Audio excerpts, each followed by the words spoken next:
The First Crusade, a journey of faith, violence, and conquest. Ladies and gentlemen, esteemed colleagues, and fellow history enthusiasts, today we embark on a journey through time to explore one of the most significant events of the Middle Ages, the First Crusade.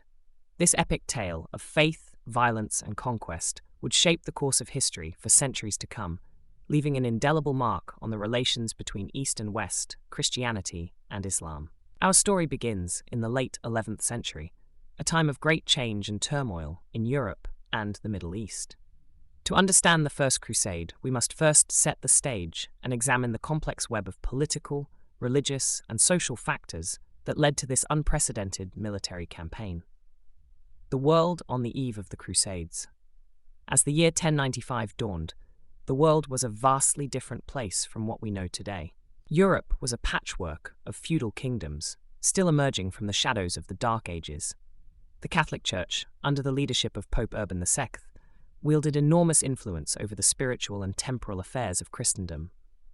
To the east lay the Byzantine Empire, the heir to the glory of ancient Rome, now a shadow of its former self, but still a major power. Further east and south, the Islamic world was fragmented into various caliphates and emirates, with the Seljuk Turks emerging as a formidable new force. The Holy Land, centered around Jerusalem, held immense significance for the three Abrahamic faiths: Judaism, Christianity, and Islam. For centuries, Christian pilgrims had made the perilous journey to visit the sites associated with the life of Jesus Christ. However, the recent conquest of much of the region by the Seljuk Turks had made these pilgrimages increasingly dangerous. It was against this backdrop that the seeds of the First Crusade were sown. The call to arms, Pope Urban II, and the Council of Clermont. In November 1095, Pope Urban II convened the Council of Clermont in central France. This gathering of church officials and nobles would prove to be the spark that ignited the crusading movement. On November 27, the Pope delivered a rousing speech that would echo through the ages. Standing before the assembled crowd, Urban painted a vivid picture of the suffering of Eastern Christians under Muslim rule and the desecration of holy sites in Jerusalem. He called upon the warriors of Christendom to take up arms in defense of their faith and to liberate the Holy Land from the infidel. Urban's words struck a chord with his audience. He appealed to their religious fervor, their sense of adventure, and their desire for salvation. The Pope promised remission of sins for those who took up the cross and embarked on this holy war. His message was clear: God wills it, a cry that would become the rallying call of the Crusaders. The response to Urban's call was immediate and overwhelming. Cries of Deus vult, God wills it, in Latin, echoed through the assembly. Knights and nobles began to sew crosses onto their garments, signifying their commitment to the cause. The First Crusade had begun. Preparations and the People's Crusade. As news of the Pope's call spread throughout Europe, a wave of religious enthusiasm swept across the continent. People from all walks of life, from mighty nobles to humble peasants, pledged themselves to the crusading cause. The official crusading armies, led by various nobles and knights, began to assemble and make preparations for the long journey to the Holy Land. However, the excitement and fervor generated by Urban's speech also gave rise to a less organized and ultimately tragic precursor to the main expedition, the People's Crusade. Led by a charismatic preacher named Peter the Hermit, thousands of common folk, including women and children, set out for Jerusalem in the spring of 1096. Ill-equipped, poorly organized, and lacking military discipline, these early crusaders embarked on a journey that would end in disaster. As they made their way across Europe, the People's Crusade left a trail of destruction in its wake. Fueled by religious zeal and often desperate for supplies, some groups turned to pillaging and violence, particularly against Jewish communities in the Rhineland. These pogroms marked a dark chapter in the history of the Crusades and foreshadowed the complex and often contradictory nature of the movement. The People's Crusade managed to reach Constantinople, much to the alarm of the Byzantine Emperor Alexios I Komnenos. Unwilling to provide for this unruly mob, Alexios quickly ferried them across the Bosporus into Anatolia. There, they were almost completely annihilated by the Seljuk Turks near Nicaea. Peter the Hermit, who had remained in Constantinople, was one of the few survivors. This disastrous prelude set the stage for the arrival of the main crusading armies, whose journey we will now follow. The Prince's Crusade, the march to Constantinople. In the wake of the People's Crusade, the main crusading armies began their long march towards the Holy Land in August 1096. Unlike their ill-fated predecessors, these forces were well organized, well armed, and led by experienced military commanders. The Crusader armies took different routes towards their rendezvous point in Constantinople. Let's briefly examine the major contingents. Godfrey of Bouillon, Duke of Lower Lorraine, led a large force from the Rhineland. He was accompanied by his brother Baldwin and took a land route through Hungary and the Balkans. Bohemond of Taranto, a Norman leader from southern Italy, sailed across the Adriatic with his nephew Tancred and a sizable Norman contingent. Raymond of Toulouse led a Provençal army, accompanied by the papal legate Adhemar of Le Puy, considered the spiritual leader of the Crusade. Robert of Normandy, Robert of Flanders, and Stephen of Blois led forces from northern France and Flanders, taking a southern route through Italy before sailing to the Balkans. As these armies made their way towards Constantinople, they faced numerous challenges. The logistics of moving tens of thousands of men, horses, and supplies across vast distances were daunting. The Crusaders had to navigate complex political landscapes, negotiate passages through various kingdoms, and contend with the harsh realities of medieval travel. The journey also highlighted the cultural chasm between the Latin West and the Byzantine East. As the Crusaders passed through Byzantine territory, tensions arose between them and the local population. The Byzantines, with their sophisticated urban culture, viewed the Crusaders as uncouth barbarians. The Crusaders, in turn, were often suspicious of the Greeks and their unfamiliar Orthodox Christianity. Arrival in Constantinople and the Byzantine factor. By the spring of 1097, the main Crusader armies had arrived in Constantinople. The Byzantine Emperor, Alexios I Komnenos, now faced a delicate situation. He had appealed to the West for military aid against the Seljuk Turks, who had seized much of Byzantine Anatolia. However, the scale and nature of the response far exceeded his expectations.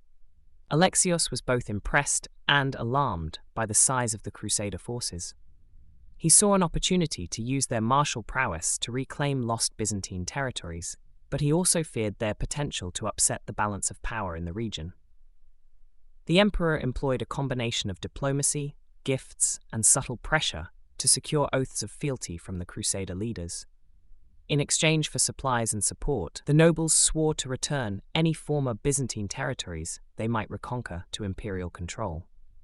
This agreement would later prove a source of tension and conflict. Not all interactions between the Crusaders and Byzantines were smooth. Bohemond of Taranto, with his Norman background, was particularly distrusted by Alexios. The emperor hastened to ferry the Crusader armies across the Bosporus, eager to point them towards the Seljuk Turks and away from his capital. The Siege of Nicaea and the Battle of Dorylaeum. With Byzantine support, the Crusaders now entered Anatolia and faced their first major military challenge, the Siege of Nicaea. This city, the capital of the Seljuk Sultanate of Rum, was a formidable obstacle on the road to the Holy Land. The siege began in May 1097. The Crusaders surrounded the city, but their initial assaults were repulsed. The defenders, led by the Seljuk Sultan Kilij Arslan I, put up fierce resistance. However, the Sultan had underestimated the size and strength of the Crusader army and found himself unable to break the siege. In a display of Byzantine diplomatic and military skill, Alexios negotiated the surrender of the city behind the Crusaders' backs. On June 19th, the defenders surrendered to Byzantine forces, much to the frustration of the Crusaders, who were denied the opportunity to plunder the city.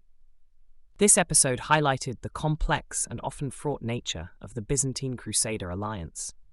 While the Crusaders had achieved their first major victory, seeds of distrust towards their Greek allies were sown.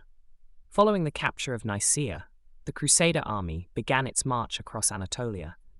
On July 1st, 1097, they encountered a large Seljuk force near Dorylaeum. In a hard-fought battle, the Crusaders emerged victorious, demonstrating their military prowess and securing their route through Anatolia. The Battle of Dorylaeum was a crucial victory for the Crusaders. It broke the power of the Seljuks in the region and opened the way to the Levant. However, the harsh summer and the grueling march took their toll on the Crusader army. Many died from heat, thirst, and disease as they trekked across the Anatolian plateau. The long march to Antioch. As the Crusaders pushed eastward, they faced not only the challenges of the terrain and climate, but also the complex political landscape of the region. The fragmented nature of the Muslim world would prove to be a significant factor in the Crusaders' eventual success. The army's next major objective was the great city of Antioch, one of the 5 patriarchal sees of the Christian Church and a key strategic location. However, before reaching Antioch, the Crusaders had to navigate the harsh terrain of the Taurus Mountains and deal with internal divisions. It was during this phase of the campaign that Baldwin of Boulogne, brother of Godfrey of Bouillon, broke away from the main army. Invited by the Armenian ruler of Edessa, Baldwin led a small force eastward. In a series of bold maneuvers, he managed to establish himself as the ruler of Edessa, creating the first of the Crusader states. This event marked a significant shift in the nature of the crusade, as it became clear that some of the leaders were interested in carving out their own territories in the east. The main Crusader army reached the vicinity of Antioch in October 1097. They found themselves facing a formidable challenge. Antioch was one of the great cities of the medieval world, with massive walls and strong defenses. The Crusaders settled in for what would become a long and grueling siege. The Siege of Antioch. The Siege of Antioch would prove to be one of the most dramatic and pivotal episodes of the First Crusade. It tested the Crusaders to their limits and nearly led to the collapse of the entire enterprise. The city's defenses were formidable, and the Crusaders lacked the necessary equipment for a quick assault. As weeks turned into months, the besiegers became the besieged. Food ran short, and winter brought additional hardships. Desertions increased, and even some of the noble leaders, including Stephen of Blois, abandoned the cause. The situation seemed desperate, but a turn of events would change the course of the siege. Bohemond of Taranto, ever the opportunist, had been in secret negotiations with an Armenian guard named Firuz, who commanded one of Antioch's towers. On the night of June 2nd, 1098, Firuz allowed a small group of Crusaders to scale the walls and open a gate. In the ensuing chaos, the Crusaders poured into the city. The capture of Antioch was accompanied by widespread violence and looting. The city's Muslim and Jewish populations suffered greatly, as did many of its Christian inhabitants. The Crusaders had taken the city, but their trials were not over. Merely days after capturing Antioch, the Crusaders found themselves besieged by a large Muslim army led by Kurbaga, the Atabeg of Mosul. Trapped within the city walls, low on supplies, and exhausted from months of siege warfare, the Crusaders faced their darkest hour. It was in this moment of crisis that an extraordinary event occurred. A monk named Peter Bartholomew claimed to have had a vision revealing the location of the Holy Lance, the spear that had pierced Christ's side during the crucifixion. After a dramatic excavation in the city's cathedral, a lance was indeed discovered. Whether a genuine relic or a timely fraud, the discovery of the Holy Lance had an electrifying effect on Crusader morale. On June 28th, the rejuvenated Crusader army sallied forth from the city gates to confront Kerbogha's forces. In a battle that seemed to mirror biblical tales of divine intervention, the outnumbered and undernourished Crusaders achieved a stunning victory. The Battle of Antioch was a turning point in the First Crusade. It eliminated the last major Muslim force capable of stopping the Crusaders' advance and reaffirmed their belief in divine favor. However, it also exacerbated tensions among the Crusades' leaders, particularly between Bohemond, who claimed Antioch for himself, and Raymond of Toulouse, who insisted on honoring their oath to return conquered lands to the Byzantine emperor. The final push to Jerusalem. In the aftermath of their victory at Antioch, the Crusaders paused to recover and debate their next move. Disputes over the possession of Antioch and other conquered territories threatened to fracture the Crusader alliance. Moreover, many were content with their gains and reluctant to press on towards Jerusalem. It was the rank-and-file Crusaders who insisted on fulfilling their vow to liberate the Holy City. After months of delay, The march south began in January 1099, with a much reduced force. Many, including Bohemond, remained behind to secure their new possessions. The journey from Antioch to Jerusalem took months, as the Crusaders moved down the Levantine coast. They wisely avoided an inland route through the Syrian desert, instead securing coastal cities to ensure their supply lines. This strategy also allowed them to receive supplies and reinforcements by sea. As they advanced, the political fragmentation of the Muslim world worked in the Crusaders' favor. The Fatimid Caliphate of Egypt, which had recently seized Jerusalem from the Seljuks, made diplomatic overtures to the Crusaders. However, for the zealous warriors of Christendom, any compromise that left Jerusalem in Muslim hands was unacceptable. On June 7, 1099, the Crusaders arrived at the walls of Jerusalem. Nearly 3 years had passed since they set out from their homes in Europe. Of the tens of thousands who had embarked on the journey, perhaps as few as 12,000 remained. The Siege of Jerusalem. The Crusaders found themselves facing a well-fortified city prepared for a siege. The Fatimid governor, Iftikhar ad-Dawla, had expelled most of Jerusalem's Christian population, strengthened the defenses, and poisoned wells outside the city walls. The initial Crusader assaults were repulsed, and the attackers faced familiar problems of supply and morale. The scorching summer heat and lack of water took their toll. Once again, religious fervor would play a crucial role in sustaining the Crusaders' efforts. In response to a vision reported by a priest named Peter Desiderius, the entire Crusader army marched barefoot around the city walls on July 8th, reenacting the biblical story of Joshua at Jericho.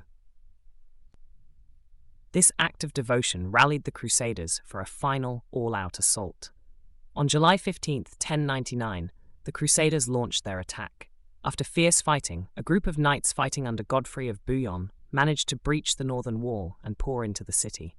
As more Crusaders entered through other breaches and opened gates, Jerusalem erupted into violence. What followed was one of the most controversial episodes of the Crusades. The Crusaders, driven by a mix of religious zeal, vengeance, and the accepted military practices of the time, engaged in widespread killing of the city's inhabitants. Men, women, and children, whether Muslim or Jew, were put to the sword. Contemporary accounts, both Christian and Muslim, describe the streets running with blood. This brutal sack of Jerusalem would leave a lasting scar on relations between Christians and Muslims. While some modern historians argue that the scale of the massacre may have been exaggerated by contemporary chroniclers, there is no doubt that the conquest of Jerusalem was accompanied by extreme violence that shocked even by the standards of medieval warfare. First Crusade, a 30-minute historical narration, Part 2, the aftermath of Jerusalem's conquest. In the days following the capture of Jerusalem, the Crusaders set about establishing their rule over the Holy City. The shocking violence of the conquest gave way to more pragmatic concerns of governance and defense. The leaders of the Crusade now faced the challenge of transforming their military victory into a lasting political reality. On July 22, 1099, the Crusader leaders gathered to decide who should rule the newly conquered city. To the surprise of many, Godfrey of Bouillon, one of the most respected military leaders of the Crusade, was chosen to be the first ruler of Jerusalem. However, Godfrey refused to be crowned king in the city where Christ had worn a crown of thorns. Instead, he adopted the humble title of Advocate of the Holy Sepulchre. Godfrey's reign would be short but crucial in establishing the foundations of Crusader rule. He had to balance the interests of various Crusader factions, deal with the remaining Muslim population, and protect the newly conquered territories from counterattack. The Frankish rulers also had to establish a working relationship with the local Christian population, who practiced Eastern rites and had lived under Muslim rule for centuries. One of Godfrey's first acts was to secure the protection of Christian pilgrims by sponsoring a lay order of knights. This order would eventually evolve into the famous Knights Hospitaller, one of the most enduring legacies of the Crusades. The Battle of Ascalon and the end of the First Crusade. Even as the Crusaders were establishing their rule in Jerusalem, a new threat was emerging. The Fatimid Caliph of Egypt had dispatched a large army to retake Jerusalem and drive out the Crusaders. This force, under the command of Vizier al-Afdal, was advancing towards Palestine. On August 12, 1099, the Crusaders met the Fatimid army near the city of Ascalon on the Mediterranean coast. Despite being heavily outnumbered, the Crusaders achieved a decisive victory. The Battle of Ascalon effectively ended the military phase of the First Crusade and secured Crusader control over much of Palestine. With this victory, many of the Crusaders considered their vows fulfilled. Having liberated the Holy Sepulchre and defeated the enemies of Christendom, large numbers of Crusaders began the long journey back to Europe. Among those who departed was Robert of Normandy, who would later struggle to reclaim his duchy from his brother, King Henry I of England. The establishment of the Crusader states. In the wake of the First Crusade, 4 Crusader states were established in the Levant: the Kingdom of Jerusalem, centered around the Holy City and extending to the Mediterranean coast; the Principality of Antioch, ruled by Bohemond of Taranto; the County of Edessa, the first Crusader state to be established under Baldwin of Boulogne; the County of Tripoli, which would be fully consolidated in the early 12th century. These states, collectively known as Outre-mer, meaning overseas in French, would persist for nearly 2 centuries, shaping the political and cultural landscape of the Eastern Mediterranean. The Crusaders who chose to remain in the East faced the monumental task of governing a foreign land. They were a minority ruling over a predominantly Muslim and Eastern Christian population. This necessitated a degree of cultural adaptation and compromise that would come to characterize the unique Frankish society of Outre-mer. The Latin ecclesiastical hierarchy. One of the most significant changes brought about by the First Crusade was the establishment of a Latin Christian ecclesiastical hierarchy in the Holy Land. A Latin patriarch was installed in Jerusalem, supplanting the Greek Orthodox patriarch who fled to Constantinople. Similar changes occurred in Antioch and other conquered cities. This imposition of Latin Christianity onto the existing Eastern Christian framework would be a source of ongoing tension. The Eastern Christians, who had maintained their faith under Muslim rule for centuries, often found themselves marginalized under the new Frankish rulers. Cultural exchange and the Crusader society. Despite the violence that marked its inception, the Crusader states became sites of fascinating cultural exchange. The Franks who settled in the East, known as Poulengs, gradually adopted elements of local dress, cuisine, and customs. They developed a unique cultural identity, distinct from their European roots. This blending of cultures was particularly evident in architecture. Crusader castles and churches often incorporated Byzantine and Islamic elements, creating a distinctive style. The most famous example is perhaps the Crac des Chevaliers in Syria, one of the best-preserved medieval castles in the world. Trade flourished in the Crusader states, with Italian merchant cities like Venice, Genoa, and Pisa establishing lucrative trading posts.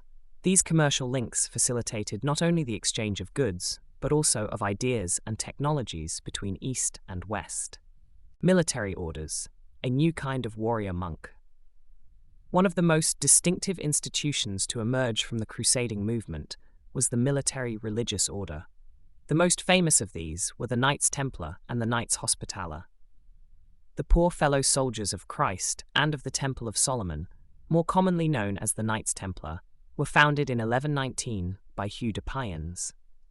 Initially established to protect pilgrims traveling to the Holy Land, the Templars quickly evolved into a powerful military force and financial institution. The Knights Hospitaller, who traced their origins to a hospital founded in Jerusalem before the First Crusade, also took on a military role. These orders combined the medieval ideals of monasticism and knighthood, creating a new class of warrior monks dedicated to the defense of the Holy Land. The military orders played a crucial role in the defense of the Crusader states.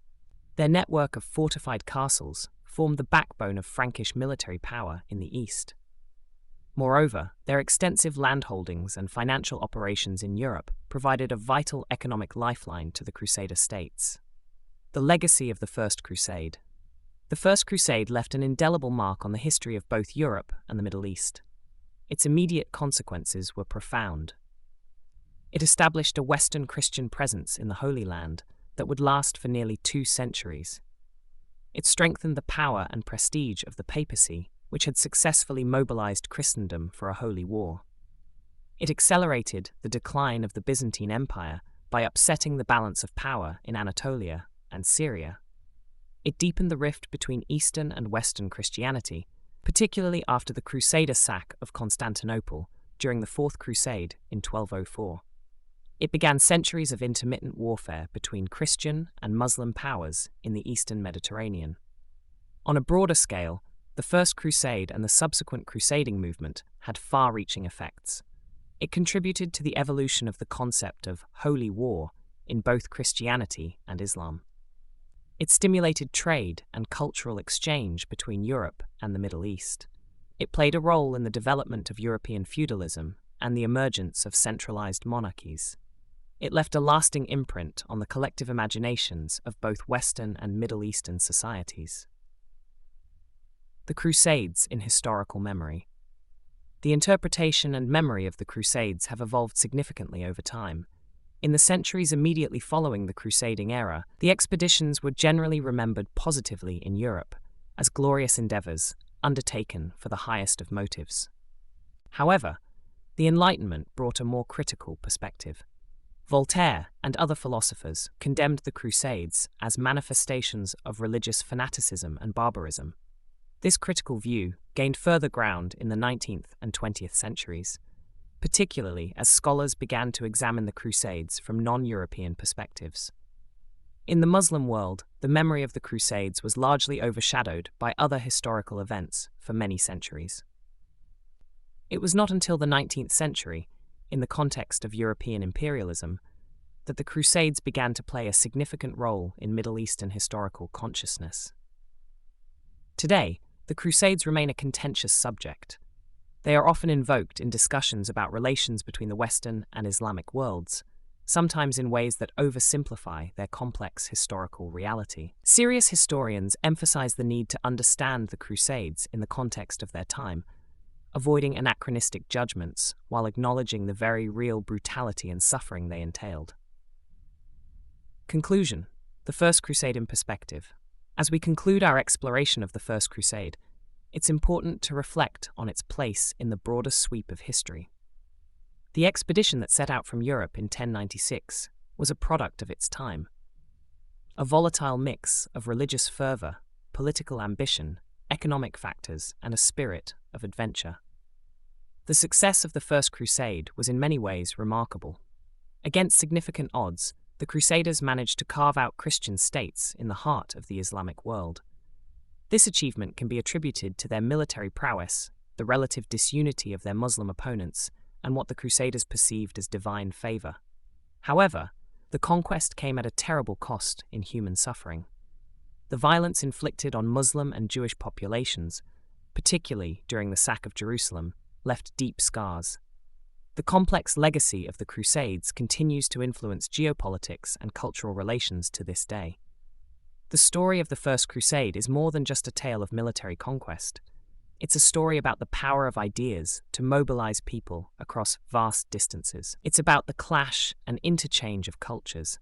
It's about how events can have consequences far beyond what their instigators ever imagined. As historians, our task is not to judge the past by the standards of the present, but to understand it in all its complexity.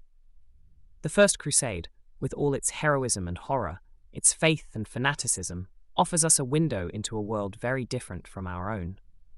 By studying it, we gain not only knowledge of a pivotal historical event, but also insights into the enduring questions of human motivation, the impact of religious belief on society, and the far-reaching consequences of cultural encounters.